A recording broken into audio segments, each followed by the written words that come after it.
I'm standing here inside the MSU Dome entrance for the MSU Football Social. I am here talking with the MSU Football Defensive Coordinator, Lee Pronschinske. And Coach, you were just hired on to the team recently. National Signing Day was today, so kind of must have been a little hectic. What do you think of the, just the past couple weeks and overall thoughts of Minot and, the team you're working with overall? What are your thoughts on that?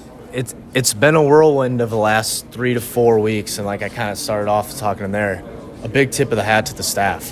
When I showed up, there was great relationships with a lot of our recruits. I got to be a part of these last 3 official visits and get to build my own relationship over the phone and in person, but it all falls back on those other guys, Coach A, Coach Friend, Coach Sweep, Coach Janos, all those guys, and the relationship they already had built with these guys made it easy for a transition to, have, Sam Buchanan, a recruit from Colorado, come in and Coach Friend be like, hey, Coach Pronschinski's going to reach out to you, and he wants to get to know you a little better. So the foundation they had was awesome. And then obviously the last 3-4 weeks has been a lot of recruiting, but at the same time it's been really nice to get a lot of the guys up. A lot of the players have been coming up, introducing themselves, and it's nice to put some names to some faces from film and then just kind of, feel them out, because I know it's the same thing. They're kind of, I'm that shiny new object upstairs, like, is he in his office? So it's kind of nice to kind of start laying a foundation with those guys and get them to see me more as a real-life human instead of the guy on Twitter that's tweeting out once in a while or the guy that came from NDSU and stuff like that. So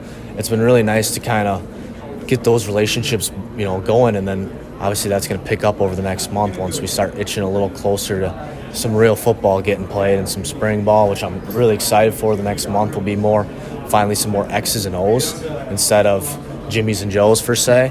But they always say recruiting is the lifeblood of the program, so it's always fun. But I'm excited to kind of start digging into the guys we have here on campus already. Oh, yeah, and as you were saying, it's going to be a fun couple weeks here.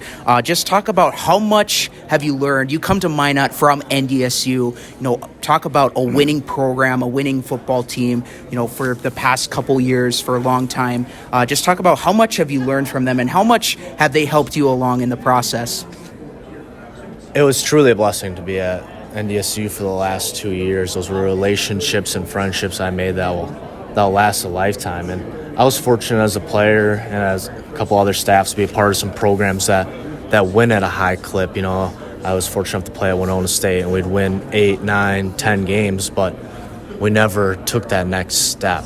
So getting to go there, and it's a place where you buy into the process, as cheesy as it sounds, you'll have success. Like, NDSU doesn't change for people change for NDSU because it's a proven recipe. And you always win with great people. That's one of the first things I learned. It's one of those places where you show up and people introduce themselves to you when you get there. I don't want to get on my soapbox, but I'll tell you a little story. So one of the first off-season workouts I was there would have been in the spring of 20. And Mr. Lance was not Mr. Lance yet. He just came off being the Jerry Rice and obviously going 16-0, but he wasn't getting the first-round draft grades and everything like that. But I was at a morning workout that was for the bigs, so it was for the D linemen, O linemen only. Mr. Lance didn't need to be there. 6 a.m. running, he was there. And he was hurt, so he wasn't even running.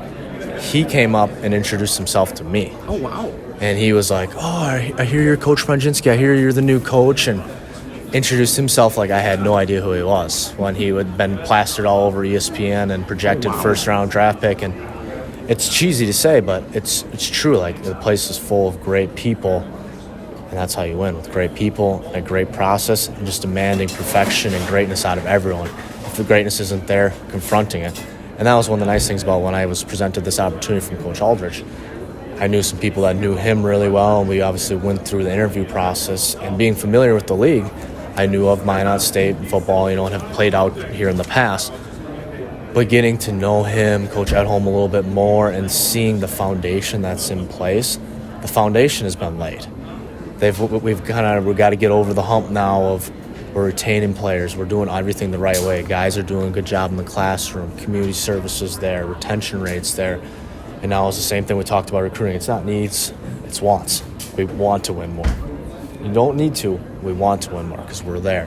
And so I'm really excited to take a lot of the principles I've learned from up there, bring them over here and hopefully keep winning some football games. Oh yeah, and like you were saying about North Dakota State, must to have been, a tough scene, to leave such a winning program behind, but, getting that promotion here at Minot State, just kind of talk about how much did the other coaches not only ease you into the recruiting process, but ease you into the team, and how excited are you for this opportunity?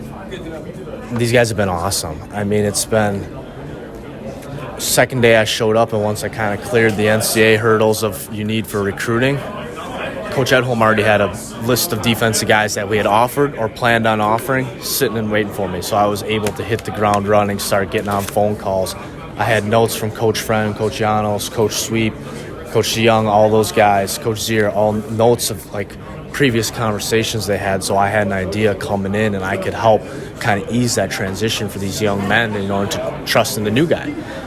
So those guys were awesome. And then obviously working with Coach A really closely on who's that next level guy, and having him lean into me all right, Coach, it's your show. Who do you want to go get for this next guy if so-and-so falls through and stuff. So it's been great to have those guys there and be kind of able to bounce ideas off each other already and see some stuff from a different lens, because these guys have been here for some time now, and I'm kind of the new guy with the new lens, and hopefully I can find a way to make that be beneficial for the program. So, Coach, we're very fortunate to have you here in Minot, especially on campus with the football team. Just real quick, what are your expectations of the team? Not only just from a player standpoint, player development standpoint, but what are some expectations maybe you have for yourself coming into a Division II program? I want to play good, sound football. It's cliche, but I want to play hard. I want to play fast. I want the guys to play together. Because once you start doing the little things like that don't seem like big things, they start to add up. They keep adding up. All of a sudden, you start making daily deposits. I talk about how we earn everything. No one's going to give it to you. You have to become a process-oriented organization, because people who are focused on the outcome, if we sat down in the D staff room right now and I said, all right, guys, the goal this week is, right now is to beat Winona State week 1, the alma mater. No one probably wants to beat those guys more than me, but that's an outcome-oriented organization. We want to be a process-oriented organization where it's what can we get better at today? What can we get better at this week? Instead of that goal that's lofty out there, it's making daily deposits to get there. So the last 3 weeks it's been, okay, what defensive guys can we make sure we keep connecting with to get them committed, to make sure that they know that this place is home, that we're going to get the opportunity to play for a great head coach and getting the opportunity to come play for a young coordinator that's excited for this opportunity. So it's kind of more of, I hope that answers your question, but just making it into a process-oriented organization where we can keep making week in, week in, out. And so now the next couple of weeks will be making sure we're shoring up all of our defensive personnel, all of our formations, all little stuff like that to the outside eye goes overlooked, but it's marrying up terminology that I have with the defensive staff that's already in place that would be easiest for the players. And then after that, it's how do we make these 15 spring ball practices the best 15 spring ball practices we get. And then after that, you're on to summer workouts. It's just breaking everything down. Instead of having this lofty goal that's way out there, you don't make any deposits towards it. But if we keep the goals small and in front of us, we have something to keep chasing and keep working for. Definitely something to build off of. Well, once again, Beaver fans, that was new defensive coordinator Lee Pronschinske. Coach, thank you so much for your time today, and good luck in spring ball. All right, I appreciate it. Thank you very much.